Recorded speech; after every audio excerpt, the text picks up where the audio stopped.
Hello everyone, welcome to सीपीका social science classes. So students, आज के इस लेक्चर में हम अपना न्यू टॉपिक स्टार्ट करेंगे that is about free and fair electoral competition. तो स्टूडेंट रिकॉल करते हैं एक बार पीछे से कि ये टॉपिक किससे कनेक्टेड है। तो वेरी फर्स्ट लेक्चर में मैंने आपको बताया था डेमोक्रेसी क्या होती है, और डेमोक्रेसी के फीचर्स नहीं बताए थे। उसमें मैंने आपको बोला था कि फीचर्स को हम डिफरेंट केसेस रीड आउट करके उसके बाद समझेंगे कि डेमोक्रेसी के एक्चुअल में फ़ीचर्स क्या होते हैं। तो फर्स्ट फीचर को हमने एक्सप्लेन किया था पाकिस्तान के केस से, कि पाकिस्तान में कैसा सिस्टम चल रहा था, कि वो डेमोक्रेटिक कंट्री बोलती है क्या वो एक्चुअली में है। तो जो पाकिस्तान के केस में है, हमने जो फर्स्ट फीचर अपना क्लियर किया था डेमोक्रेसी का था वो ये था, in a democracy the final decision making power must rest with those elected by the people, कि जो फाइनल डिसीजन लेने की पावर उसके उस पर्सन के पास होगी जिसको लोगों ने चुना हुआ होगा। क्या पाकिस्तान में ऐसा हुआ था? पाकिस्तान में ऐसा नहीं हुआ था। पाकिस्तान में लोगों के पास कोई पावर नहीं थी, और जो लीडर था उसने कॉन्स्टिट्यूशन में चेंजेस करके खुद सारी पावर ले ली थी। तो डेमोक्रेटिक कंट्री हम पाकिस्तान को नहीं बोलेंगे, क्योंकि वहाँ पर लोगों के पास पावर नहीं है। तो डेमोक्रेसी का फर्स्ट फीचर था कि पावर जो होती है वो उस पर्सन के पास होगी जिसको लोग चुनेंगे। और स्टूडेंट, आप मुझे एक क्वेश्चन का आंसर देंगे इस वीडियो लेक्चर में कि पाकिस्तान में जो मैंने लीडर की बात की है वो उस लीडर का क्या नेम था, वो आप मुझे मेरे कमेंट सेक्शन में बताएंगे। ये आज का आपका होमवर्क है। तो अब हमारा जो नेक्स्ट टॉपिक है उसी का एक दूसरा फीचर हम डिस्कस करेंगे, free and fair electoral competition. अब इसमें भी मैंने दो केसेस लिए हैं, दो कंट्री के। एक हमारा केस है जो है हमारा केस ऑफ चाइना, और दूसरा है केस ऑफ मैक्सिको। चाइना और मैक्सिको के केसेस पढ़ के हम देखेंगे एग्जैक्टली यहाँ पर फ्री और फेयर चांस मिल रहा है इलेक्टोरल कंपटीशन में। तो स्टार्ट करते हैं पहले चाइना का केस। In China elections are held after every 5 years. हर 5 साल के बाद इलेक्शन होते हैं, और कंट्री की पार्लियामेंट उसको बोलते हैं कुनानगो रेनमिन देबोई दहोई, जिसका मैंने यहाँ पर लिखा है they are elected by the people. कि जो 5 साल के बाद जो इलेक्शंस होते हैं उनको कौन इलेक्ट करते हैं? लोग इलेक्ट करते हैं। अब आप पहले बोलेंगे यहाँ तो ये वाली फीचर पूरी हो रही है डेमोक्रेसी की, क्योंकि डेमोक्रेसी की मैंने फर्स्ट फीचर आपको क्या बताई थी कि लोग इलेक्ट करें अपने लीडर को, और यहाँ पर वो क्राइटेरिया फुलफिल हो रहा है कि they are elected by the people. अब जो उनकी कांग्रेस मतलब जो उनकी पार्लियामेंट थी वो क्या थी, उसका क्या नाम था? National People's Congress. और नेशनल पीपल कांग्रेस के पास पावर थी, has power to appoint president, वही प्रेसिडेंट को अपॉइंट करती थी। ठीक है। It has nearly 3000 members. आपको पता है इसके 3000 मेंबर्स थे ऑल ओवर चाइना। चाइना के अलग अलग हिस्सों से 3000 मेंबर्स होते थे, और 3000 मेंबर्स में से कुछ मेंबर्स जो थे वो आर्मी के थे। तो अब स्टूडेंट्स, अब आप देखोगे, आप कहोगे मुझे तो बड़ी सारी चॉइस मिल रही है यहाँ पर अलग अलग लीडर्स चूज़ करने की, पर अब देखते हैं क्या एक्चुअल में चॉइस मिल रही है लोगों को इलेक्शंस में फ्री और फेयर मैनर में वो हो रहा है। देखते हैं। Before contesting election a candidates needs approval of the Chinese communist party. अगर मान लो मैंने इलेक्शन कंटेस्ट करना है तो सबसे पहले मुझे चाइनीज़ कम्युनिस्ट पार्टी से अप्रूवल लेना पड़ेगा। जो चाइनीज़ कम्युनिस्ट पार्टी से अप्रूवल लेगा वही पर्सन कंटेस्ट कर सकता है इलेक्शन, मतलब वही लीडर बनने के लिए कंटेस्ट कर सकता है एज अ कैंडिडेट। तो स्टूडेंट, आप मुझे एक बात बताओ कि यहाँ पर जो भी लीडर बनेगा फिर तो वो हमेशा कम्युनिस्ट पार्टी का ही बनेगा, क्योंकि मान लो 5 जने हैं, 5 जनों को इलेक्शंस कंटेस्ट करना है, और 5 जनों को अप्रूवल किसका चाहिए? कम्युनिस्ट पार्टी का। अब कम्युनिस्ट पार्टी उस बंदे को अप्रूवल करेगी जो उसके फेवर में होंगे, जो उसके फेवर में नहीं होंगे उसको अप्रूव्ड ही नहीं करेगी। तो जिस बंदों को वह अप्रूव करेगी वो उसके खुद के बंदे हैं। तो हमेशा ही कौन सा बंदा, कौन सा पर्सन लीडर बनेगा? कम्युनिस्ट पार्टी का बनेगा। तो क्या ये एक्चुअल में चॉइस मिल रही है? पर्सन्स बहुत सारे हैं पर उनको एक ही पार्टी का अप्रूवल चाहिए, और वो एक ही पार्टी है। अगर एक ही पार्टी है तो ऑफ कोर्स पर्सन भी किसका जीतेगा? उसी पार्टी का जीतेगा। तो यहाँ पर लोगों को चॉइस नहीं मिल रही है इलेक्शन में। तो क्या ये फ्री और फेयर मैनर में हो रहा है? नहीं। फर्स्ट फीचर हमारा यहाँ पर कंप्लीट भी हो रहा था। कि यहाँ पर लोग चुनते हैं, पर लोगों के पास चॉइस ही नहीं है, तो जो उस पार्टी का पर्सन होगा बार बार वही जीतेगा। मान लो यहाँ पर बीजेपी पार्टी है, अगर मुझे 10 मेंबर्स खड़े हैं और उन सबको 10 मेंबर्स को बीजेपी का ही अप्रूवल चाहिए, तो पर्सन किसका इलेक्ट होगा? बीजेपी का ही होगा ना इलेक्ट, दूसरी किसी पार्टी का तो इलेक्ट हो ही नहीं सकता। तो यहाँ पर इलेक्शंस फ्री और फेयर मैनर में नहीं हुए। मैक्सिको का भी एग्जाम्पल देख लेते हैं कि मैक्सिको में क्या होता था। मैक्सिको में जो इलेक्शंस होते हैं वो हर 6 साल के बाद होते हैं, आफ्टर एवरी 5 ईयर्स। अब आपको इलेक्शंस तो होते हैं, रेगुलरली हो रहे हैं। All the elections were one by the PRI। PRI क्या होती है? Institutional revolutionary party. यहाँ पर PRI उल्टा शुरू किया इन्होंने। PRI, P जो वर्ड है वो बाद में लिया, फिर R लिया, फिर I लिया, तो इंस्टीट्यूशनल रेवोल्यूशनरी पार्टी, इसकी आप फुल फॉर्म भी याद करेंगे।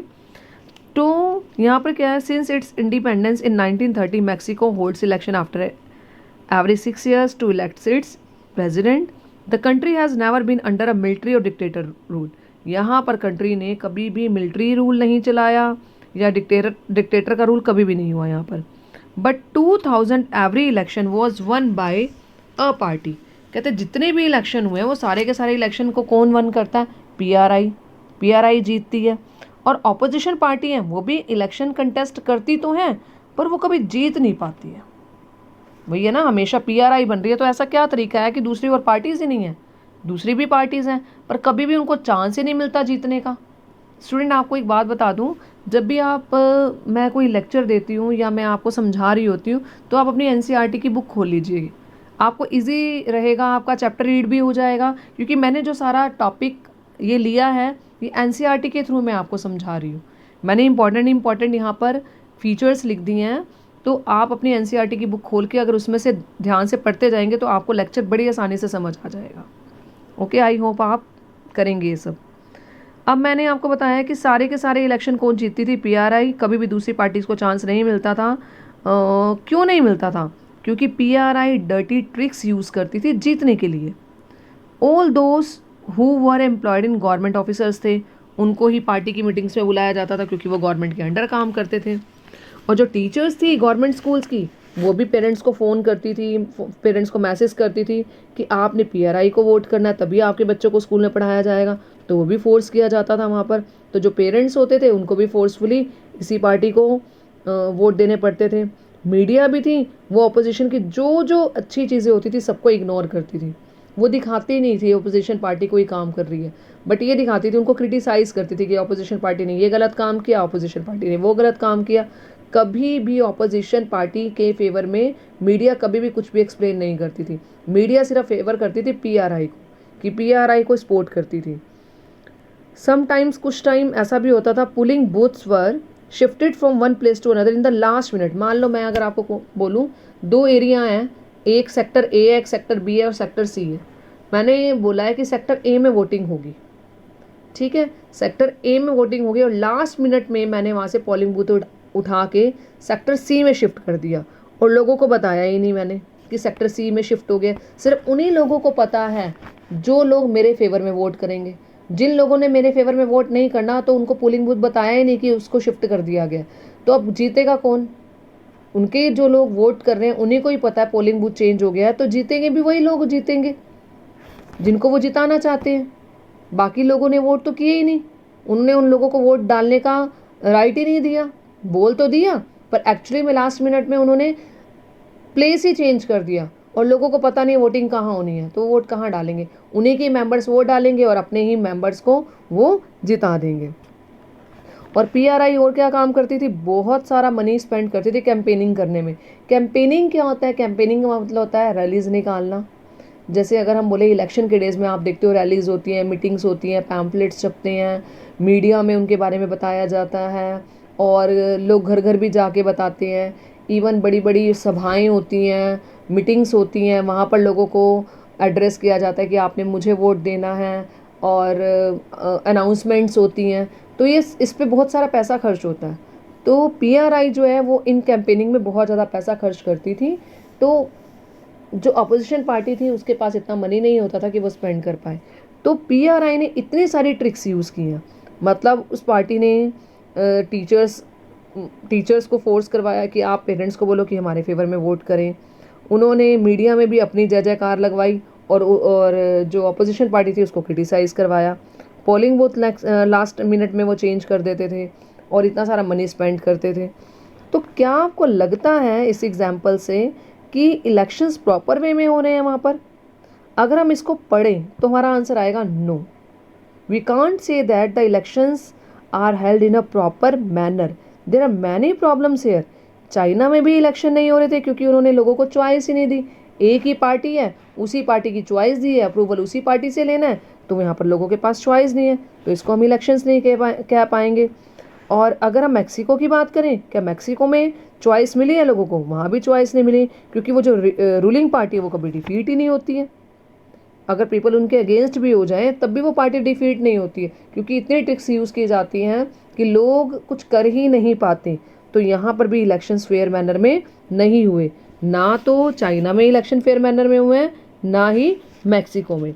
तो स्टूडेंट्स, अब इससे आप क्या समझेंगे कि अगर सेकेंड फीचर की हम बात करें, the election must offer a real choice between political alternatives, कि लोगों के पास ऑल्टरनेटिव होने चाहिए और जहाँ पर it should be possible for people to use this choice to remove the existing rulers, जिसमें जो पार्टी हैं वो चेंज हो सके। मतलब लोगों के पास ये राइट हो, ऑल्टरनेटिव मिलेंगे तभी लोग चेंज कर पाएंगे ना, कि ये पार्टी हमें अच्छी नहीं लग रही, हमें दूसरी पार्टी को चूज़ करना है। लोगों के पास चॉइस ही नहीं है तो वहाँ पर पार्टी चेंज कभी भी नहीं होती।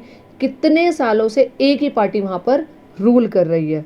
तो मुझे लगता है यहाँ पर हमारा जो सेकंड फीचर है, सेकंड फीचर क्या है? Democracy must be based on a free and fair elections where those currently in power have a fair chance to losing. मतलब जहाँ पर जो पार्टी पहले से वर्क कर रही है उसके पास फेयर चांस हो कि वो पार्टी अगले इलेक्शन में ना भी चूज़ हो पाए। ये नहीं है कि 70 साल से, 60 साल से, 50 साल से एक ही पार्टी चलती आ रही है, वो नहीं होना चाहिए। इलेक्शंस जो होने चाहिए वो फ्री और फेयर मैनर में होने चाहिए, और इवन जो पार्टी जीती है मे बी वो नेक्स्ट इलेक्शन में हार भी सकती है अगर वो लोगों के फेवर में काम नहीं करेगी। पर यहाँ पर अगर एक ही पार्टी काम करती रहेगी तो वो लोगों के फेवर में कभी भी ध्यान नहीं देगी। तो स्टूडेंट्स, आपको मुझे लगता है ये सेकंड फीचर जो हमारा था, free and fair electoral competition, अब आप देखते जाना हम डेमोक्रेसी के जो फीचर्स हैं वो हमारा सेकंड फीचर कवर हो चुका है। अब नेक्स्ट लेक्चर में हम कवर करेंगे अपना third feature, that will be 1 person 1 vote 1 value. Okay, thank you students. तो आप इस वीडियो लेक्चर में मुझे मेरा आंसर देंगे एक और क्वेश्चन का, what is the full form of PRI? Okay, thank you.